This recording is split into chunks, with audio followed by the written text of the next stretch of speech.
박규리 사기 혐의 전현인 재판 증인 출석 믿고 이래 이득 없었다. 카라 출신 박규리가 충격적인 법정 증인으로 나섰다.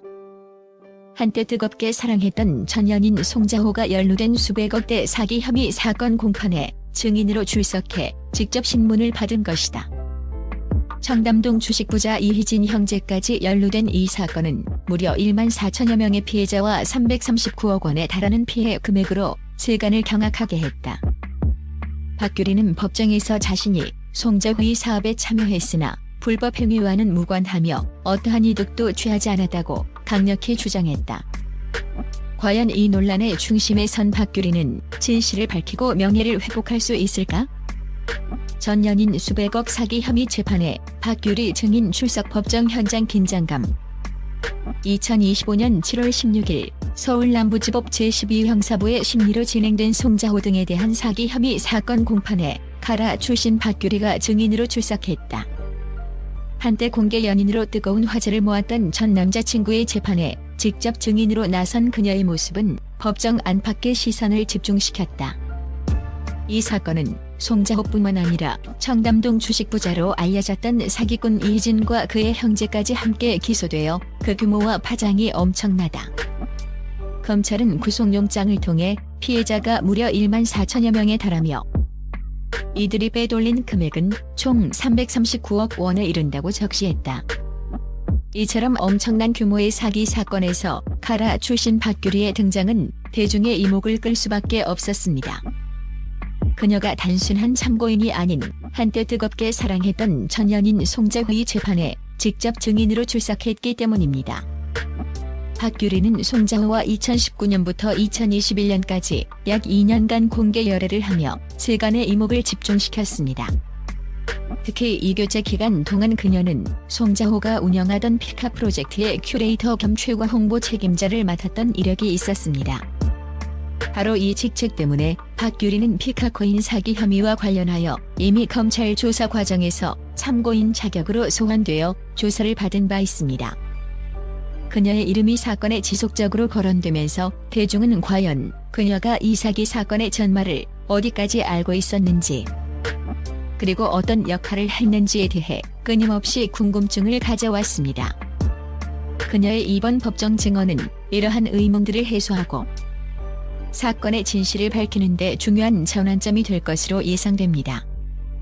법정에서 박규리는 침착하게 신문에 임했다. 그녀는 연인 관계였던 송자호의 사업에 일정 부분 참여했음을 인정하면서도 불법 코인 및 시세 조작 등 범죄에는 일절 관여하지 않았다고 분명히 선을 그었다. 그녀의 목소리에는 억울함과 결백함이 묻어나왔다. 미술 좋아해서 시작 가상자산 전혀 몰랐다. 박규리의 진술. 박규리는 법정에서 자신이 송자호의 사업에 참여하게 된 배경에 대해 자세히 설명했다. 그녀는 평소 미술에 대한 깊은 애정이 있었으며 송자호가 시작한 사업을 정상적인 미술 전시와 공동 구매 사업이라 굳게 믿고 이를 시작했다고 밝혔다. 그녀는 미술이라는 순수한 영역에서 활동하고자 하는 의지가 컸음을 강조하며 자신이 불법적인 의도로 사업에 접근한 것이 아님을 피력했다. 이는 그녀가 해당 사업의 불법성을 인지하지 못했다는 주장의 핵심적인 근거가 된다. 또한 박규리는 당시 송자호가 추진한 코인 사업의 최고 홍보 책임자로 이름이 올랐던 것과 관련해서도 자신의 입장을 분명하고 명확하게 밝혔습니다. 그녀는 법정에서 자신이 가상자산에 대해 전혀 알지 못했다고 단호히 강조하며 암호화폐라는 복잡하고 전문적인 분야에 대한 지식이 전무한 상태에서 그저 이름만 올리게 된 경위를 상세히 설명했습니다. 이는 그녀가 해당 사업의 실체를 제대로 파악할 수 없는 위치에 있었음을 강력히 시사하는 대목입니다. 박규리는 연예인이라는 특수한 직업적 위치 때문에 불필요한 논란에 휘말리는 것을 극도로 꺼렸다고 솔직하게 고백했습니다. 그녀는 코인 사업에 자신의 이름이 언급되는 것을 원치 않아 사진을 내려달라고 했지만 끝내 못 내렸다고 덧붙여 자신의 의지와는 무관하게 CCO직함이 유지되었음을 강하게 시사했습니다. 이는 그녀가 해당 사업의 불법성을 인지하지 못했으며 오히려 자신의 이름이 오용될까 우려했음을 보여주는 대목입니다. 가장 중요하게는 박규리는 이 사건으로 인해 불법적인 코인 사업에 참여해 이득을 본 적은 없다고 힘주어 말했다. 그녀는 자신이 재정적 이득을 취하지 않았음을 강조하며 피카코인 사기 사건의 공범이 아님을 다시 한번 역설했다. 그녀의 진술은 자신이 송자휘 사업에 순수한 의도로 참여했으며 그 과정에서 발생한 불법적인 일에 대해서는 알지 못했고 어떠한 경제적 이득도 취하지 않았다는 점에 초점이 맞춰졌다. 이는 자신을 향한 의혹을 벗고 명예를 회복하려는 박규리의 필사적인 노력이 엿보이는 대목이다. 청담동 주식부자 이희진 형제까지 송자휘 사기 혐의, 그 전말은 이번 재판의 핵심 피고인인 송자호는 동원건설 회장의 장손으로 알려져 대중의 이목을 끌었던 인물이다. 하지만 그는 지난 2023년 7월 특정경제범죄 가중처벌법 위반 혐의, 빔, 업무방해, 자본시장법 위반 혐의로 구속 기소되는 충격적인 전말이 드러났다. 그의 주요 혐의는 확보하지도 않은 미술품에 투자하면 높은 수익을 얻을 수 있다고 속여 투자자들을 모집한 후 자신들이 발행한 가상자산인 피카코인의 시세를 인위적으로 조종했다는 것이다. 이는 명백한 사기 행위이자 자본시장 교란 행위로 간주된다. 더욱이 이 사건에는 과거 청담동 주식부자 행세로 수많은 피해자를 양산하며 사기 행각을 벌였던 이희진과 그의 형제까지 함께 기소되어 충격을 더하고 있다. 검찰이 밝힌 피해 금액 339억 원, 피해자 1만 4천여 명이라는 숫자는 이들의 범죄가 얼마나 광범위하고 악질적이었는지를 여실히 보여준다.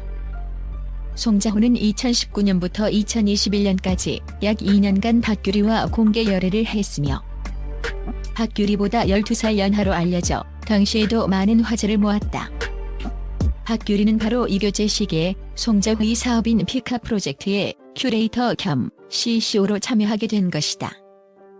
이 때문에 그녀는 사건의 참고인으로 소환되어 조사를 받았고 이제는 법정 증인으로까지 서게 되는 비운을 겪게 되었다. 한때 사랑했던 연인이 사기꾼이라는 오명과 함께 법정에 서는 모습을 지켜보아야 하는 박규리의 심경은 이루 말할 수 없을 만큼 참담했을 것이다. 이번 법정 증언은 박규리에게 오랜 시간 그림자처럼 따라붙었던 피카코인 사기 연루라는 꼬리표를 떼어낼 수 있는 중요한 기회가 될 것으로 보입니다. 그녀는 줄곧 자신이 불법 행위와는 무관하며 어떠한 재정적 이득도 취하지 않았음을 일관되게 강조해왔습니다. 하지만 대중의 시선은 여전히 싸늘한 부분이 많습니다. 한때 공개 연인이었던 송자휘 사업에 깊이 관여했고 심지어 최고 홍보 책임자라는 직함까지 달고 있었다는 점은 대중에게 의문을 남기기에 충분했기 때문입니다. 단순히 몰랐다거나 이득을 본 적 없다는 주장만으로는 대중의 의구심을 완전히 해소하기 어렵습니다. 그녀의 주장이 설득력을 얻기 위해서는 더욱 명확하고 객관적인 증거와 의혹을 남기지 않는 일관된 진술이 절실한 상황입니다. 박규리가 과연 이 모든 난관을 뚫고 자신의 결백을 증명하며 훼손된 명예를 되찾을 수 있을지 많은 이들의 관심이 집중되고 있습니다. 이번 법정 증언을 통해 박규리는 자신의 결백을 다시 한번 세상에 알리고 그간 자신을 짓눌렀던 지난날의 오해를 풀고자 하는 강력한 의지를 보여주었습니다. 그녀의 진술이 향후 재판 결과에 어떤 결정적인 영향을 미칠지 그리고 그녀가 이 사건을 계기로 오랜 논란의 늪에서 벗어나 온전히 명예를 회복하고 떳떳하게 대중 앞에 설 수 있을지 귀추가 주목되고 있습니다. 한류를 이끌었던 전설적인 걸그룹 카라의 멤버로서 그리고 대중의 사랑을 받으며 활동해온 연예인으로서 박규리의 앞날에 대중의 관심과 응원이 다시금 이어질지 지켜볼 일입니다. 이번 재판이 그녀의 삶의 새로운 전환점이 될지 혹은 또 다른 난관으로 작용할지 모든 시선이 그녀에게로 향하고 있습니다.